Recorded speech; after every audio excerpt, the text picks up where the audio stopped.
back to my channel today, and we are doing a brand new part of Let's Build a Debug House in The Sims 4, and this might be the last part too, just because we've done quite a bit in the previous parts, and we got the majority of the house pretty much done besides the second floor, which is all we technically have left. And so if you want to go watch the previous parts of the series, I will go ahead and leave a link down below in the description to a playlist so you can go watch them, because I think I have a lot of more builds that I definitely want to do on this channel. So now that we're into the game, you can already see I planned out the entire second floor with the flooring and wallpaper, just because I knew for a fact I'll spend 5 ever on each room, and we don't have time for that. So I did want to say that honestly, I want to do more of these type of series where I like do step by step and like show you the process of everything. And so I will eventually do a building tutorial after this one, just because I think that it's what's needed. Honestly, all of you have been asking me to do a tutorial, and like I will do one, and I never do it because it gets overwhelmed and anxious, and then I'm like, no one's gonna watch it because I'm a limp noodle. Plus, it's gonna be the Sims franchise 21st anniversary on the 4th, which is like in 3 days, which is wild to think about. That I can't believe I've been playing this game, not the Sims 4, but like the Sims in general, for literally 21 years. Like, let that sink in. I'm almost 25. Like, I'm going to be turning 25 on February 22nd this year, or this month. Yeah, this year and this month. Just because, you know, I'm aging. I'm getting old.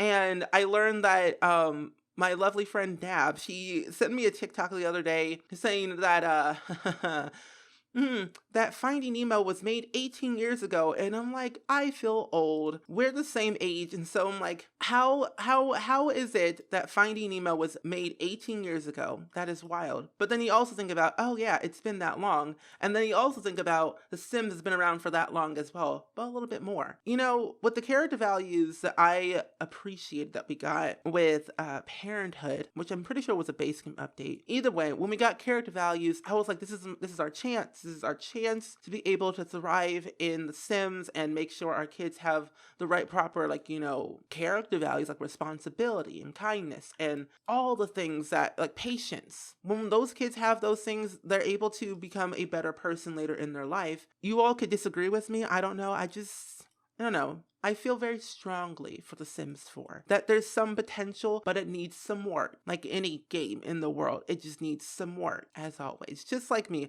I need some work to get through life and not go crazy. But let me tell you, this month is gonna be a great month, and I'm very excited to see how things turn out for all of us, and me as well. But going back to the previous episode of me talking about Bob Ross. And so I was, you know, as one does, casually watching Bob Ross. I got a comment the other day, which I'm so glad that I did, because someone commented that saying, because of you, I follow Bob Ross on Twitch. And that right there, my friends, made me very happy, because Bob Ross is just, or was, no, it still is a great soul. He does things because he enjoys it. He does things to make people happy, and that makes me happy to make other people happy. And so when I watch Joy of Painting, it relaxes me, it calms me, it makes me just think of life, how I'm going to do things the next day, and how can I make the next day better, basically, for me. And I appreciate that series, that show, and people who, you know, worked on the show for him, or with him, and still continuing to make the show a lively thing, makes me very happy. And so hopefully in the distant future that you all will appreciate the joy of painting, or the joy of anything, whether it's, you know, painting, crocheting. Christian loves crocheting.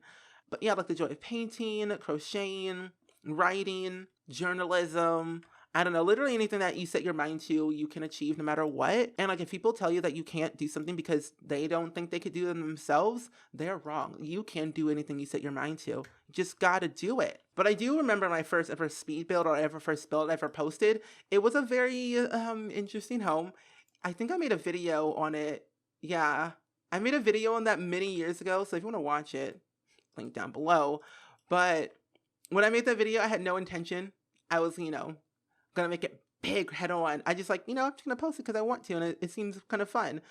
And At the time, I was like, oh, I'm a good builder. I'm great at this. This is going to be awesome. Love it. Can't wait for the next one.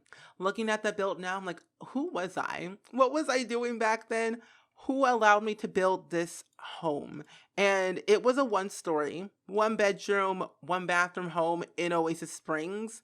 And let me tell you, it was a doozy because it had the most weirdest objects in there. There was no wallpaper in the bedroom. And granted, back then we didn't have move objects. We didn't have basins. We didn't have pools. No.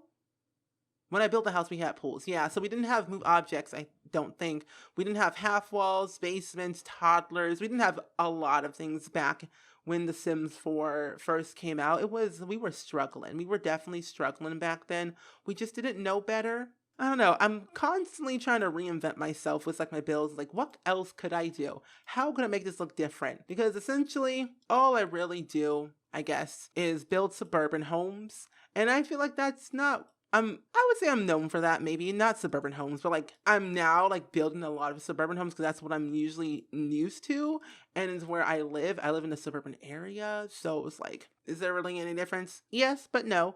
There is room for growth. I always say the more you grow, the better you get. Yeah, so I put my bookcase here, and then I can put a desk right here. Oh, this could, yeah. So put a desk right here, and then I put my chair here.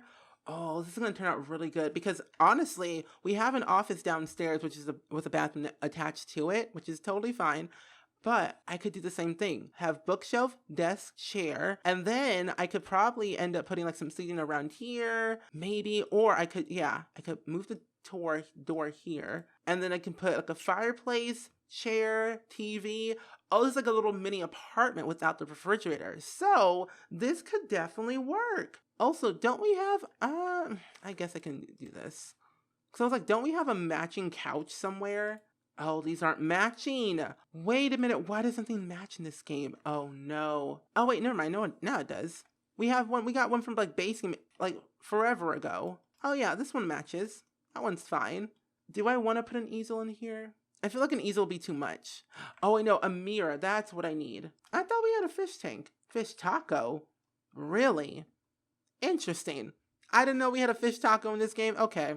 I forgot I'm in Debug, so it shows literally everything in the game that your Sims use, which is a very good tool to use. If you don't use Debug, I highly recommend you all use Debug, because Debug is a blessing yet a curse. Because when you're looking for a certain object in build and buy mode, but it's not there, but you want to kind of use another object, oh, like the toilet plunger. So if I do tool and then plunger, it pops up, and so I can use the plunger as decorative items for my Sims. They don't actually use it, it's just there for like decorative purposes, but it's like a nice small little touch that your Sims have in their home to signify that someone lives here. It adds to the realism.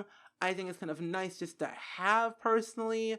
So I just add plunges and like trash cans and hampers here and there if I'm ever doing like a base game only home, because base game only has so much. You can only add so much to a home until it gets kind of stale and boring that it looks all the same in each room. And so when you add debug stuff to your rooms, it has a sense of personality, has some character.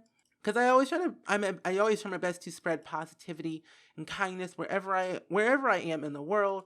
And I always say, you do you. You got to do what's best for you and not for somebody else.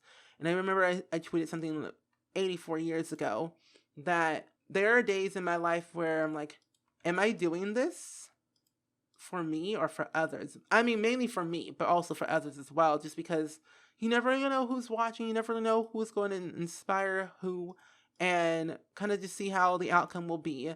And I've gotten so many tweets lately, which I appreciate, that you all have been inspired to make your own YouTube channel or make videos for yourself, and it's made you who you are today, and that means a lot. And that makes me very happy, and it makes me want to continue on more and more and more, and make more videos, make more streams, and do more variety content. Like, I have so many secret projects that you don't know about because I'm a YouTuber. I do want to add in like some planter boxes on this side right here, just because I think it'll complete the look at least. So yeah, I'll put the grill here, and then I will probably put another chess table down here, just kind of, you know, again, complete the look of a home at least. So one right here and there, and then I'm not gonna put any plants, but oh, you know what? I could put in counters, the fancy schmancy counters that those mansions have, the built-in grill. Because I've seen houses on Zillow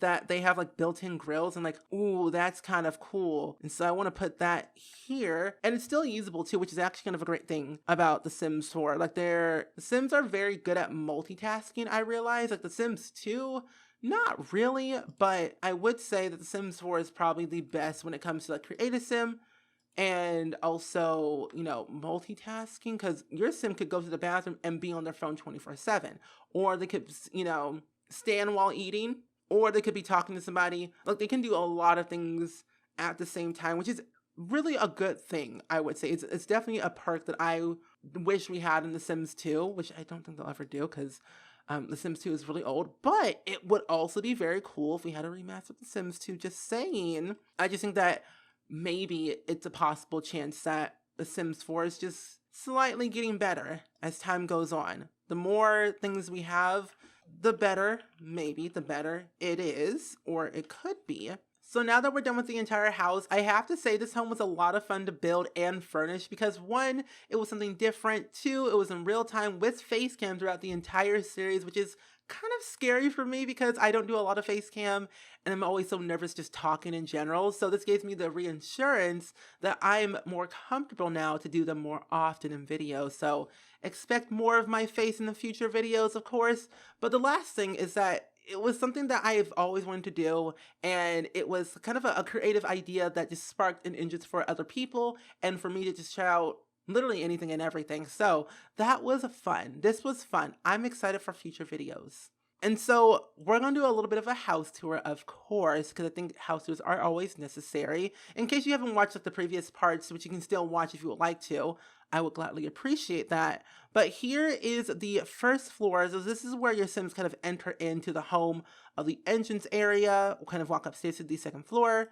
In here is the dining room, and then over here is the living room / second, you know, ish dining room, small one, and then the kitchen is over here. I did want to add in a small little office for your Sims to like kind of do their business and kind of conduct whatever they need to do, whether they are a freelancer or they just work from home or just want to work from home for that time being.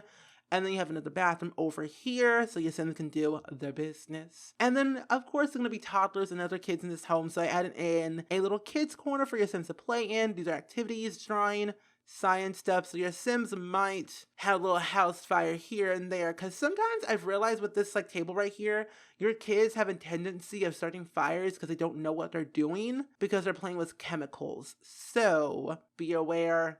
So you have a little kids corner over here, and then upstairs we have a small, kind of not too cluttery hallway here. Kept it very simple, very easy.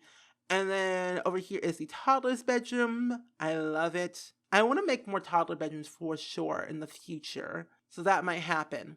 And then over here is the kids' bedroom. I added in a little blue bed and then a purple bed, a little small little yellow chair. And I really love kid bedrooms because they have a lot of personality and a lot more personality than the toddlers, because when you are aging up more and more, you start to develop a new like character, like personality, you make new skills, you learn new stuff, and you kind of just do more on your own. And so the kids have a lot more going on for themselves. They have a little guitar that they can play with that they would like to kind of gain that skill for creativity. And then they have a little desk over here. And then right here, I have a little teen bedroom. So your teen can either live in this room by themselves or have it be separate where they have 2 beds in the same room if you would like to. And the teens don't really have that much going on for them either, just because they're a teenager. They can do things on their own, go out and about, do their own shenanigans. And then we have, last but not least, the parents' bedroom. And so the parents' bedroom has a lot more going on for them just because they are the parents. It could be a single parent or, you know, 2 parents. So they have all the postcards, so they travel a lot, the science, periodic table, elements display rack. They have a little fish. They have their own fireplace, their TV, and of course, desk with computer and bookshelf. And then out here, I was going to make this connected, but I realized it would be too much for a bedroom, so I kind of closed it off a little bit more.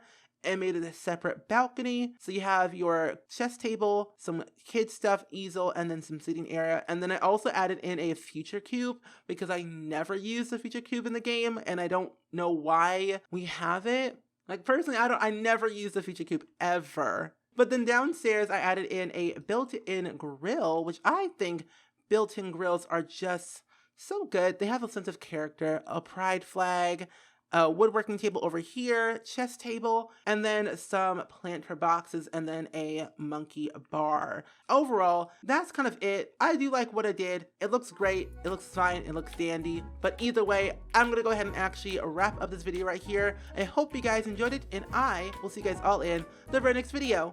Bye!